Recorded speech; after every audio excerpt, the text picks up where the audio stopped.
中国画家张择端的清明上河图真出名，即马有科技公司把这幅图变做是飞行电影院所在，把历史名画变做是立体，民众会当去体验讲加入去画内面的感觉。 飞过热烈的市集，边境大桥顶，有业者把中国北宋出名的清明上河图变做飞行剧院的体验内容。千年之前，我们宋朝为什么会这么发达？为什么科技会这么的进步？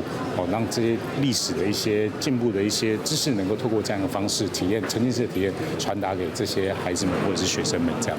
张择端的清明上河图，会使讲是中国十大传世名画。业者把过去咱所看到的图片变立体，将北宋汴京当时的商业、建筑、交通的繁荣，透过声光影像来展现。民众通坐伫飞行的椅仔，透过片也是摸顶的感受，体验亲身登去到古早中国京城的感觉。包括我们基本上最重要那个虹桥嘛，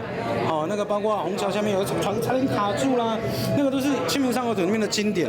然后让你身临其境，好像仙姑变化仙安呢。在故宫看《清明上河图》的时候，它其实是2D 的呈现。那刚刚这样整个飞进去，你可以看到很细致的汴京的一些场景啊，然后还有人物啊、动画的等等之类的。